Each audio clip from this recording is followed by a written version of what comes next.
Primary examination. When a client approaches a yoga therapist for a general awareness of his own body or the posture or the condition of the health, the yoga therapist has to perform the primary examination.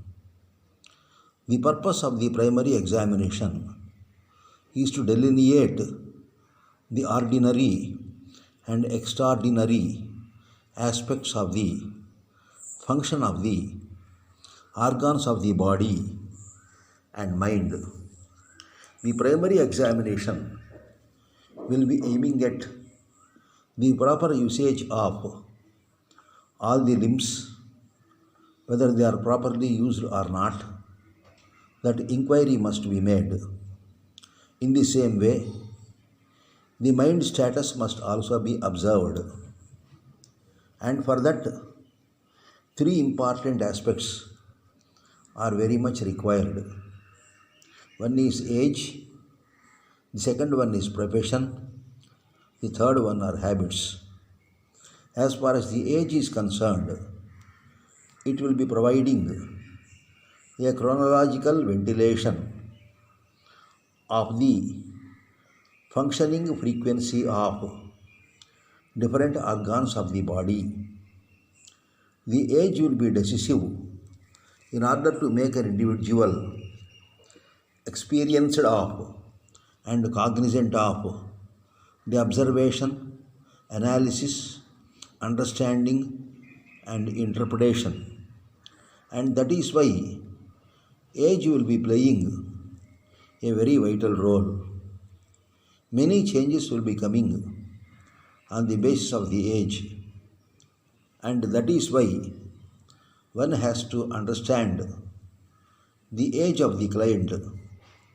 If he is below 13 years, he will be having one more character. If he is between 13 to 19, his character will be totally different. In this way, the age segments can be identified for every 13 years of age. Such type of segments can be generally seen up to 5 segments, basically 5, 13, 65 years.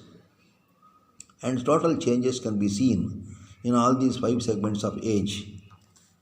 Secondly, profession is to be taken into consideration. The profession what a person performs will be conditioning the aspects of his life and living, the style of living, the approach with the other people, the nature of mingling with the other people, the pattern of receptivity, all they are based on the profession. And that is why profession must be taken into consideration.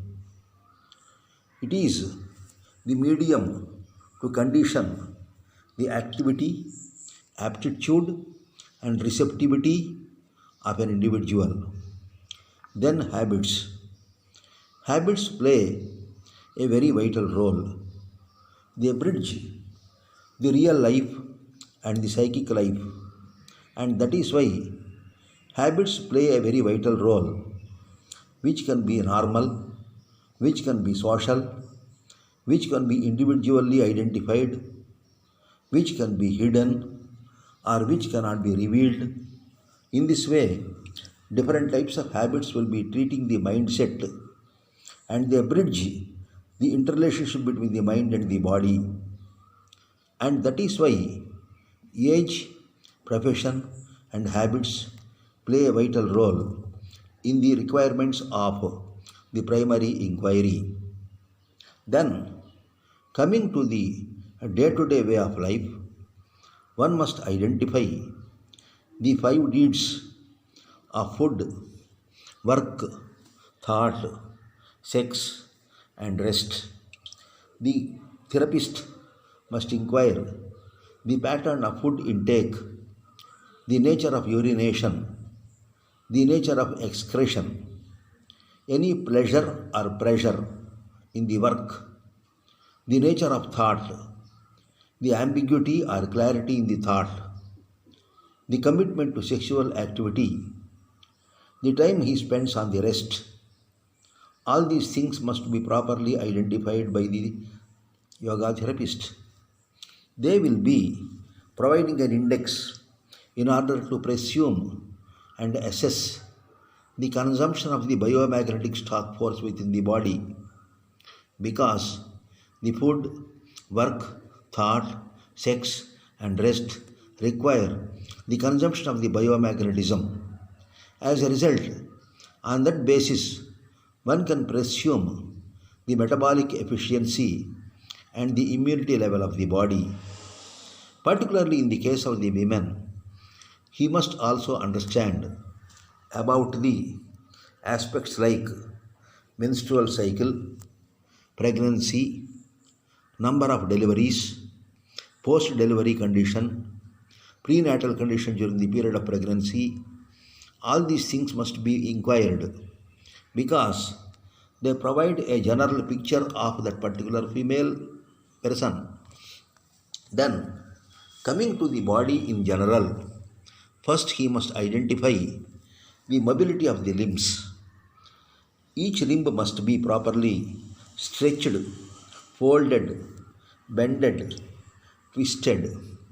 It indicates whether he is in a position to have the mobility of all the limbs. Then he must be checked off the breathing, a slow breathing, deep breathing, breathing with a pause. This is also essential. Then he must observe the stability. Stability of the body is very important in the yoga system. In order to give any practice of asana or mudra and bandha or meditation, the stability of the body is very important.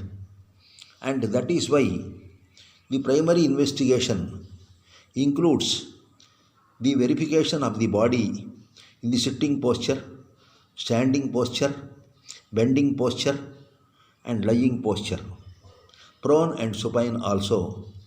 In all these postures, is there any abnormality or proper normality is there? He must observe. And also, he must take into consideration the nature of walking. It is essential because walking indicates the way in which the biomagnetism and geomagnetism constants are properly equated with the mass and energy. And that is why the walking style indicates the muscular strength, and at the same time it indicates the efficiency of the skeleton. Then he has to go for one more important dimension of analysis or observation regarding the speech and pronunciation. It is very important because the functioning of the larynx and also the functioning of the vocal cords, all this is throwing a major light on the neck portion and the brain portion of the body. And that is why the speech and pronunciation must be properly identified. The client can be examined how he is speaking freely and how he is pronouncing these words. These are all very important in understanding how the mind and body are linked through the volume of language and the linguistic expression. And another important thing is observing the pattern of cognition and discrimination. The proper cognition and discrimination indicates the situation of the mental balance of an individual. If he is not properly balanced, his way of cognition and discrimination will be totally different. Thus, this primary investigation is very much essential in order to go through for a further diagnosis of any problem reported by the individual. This primary investigation will be providing a total caricature of the day-to-day life, mental status, physical balance, and also the interrelationship between the mind and body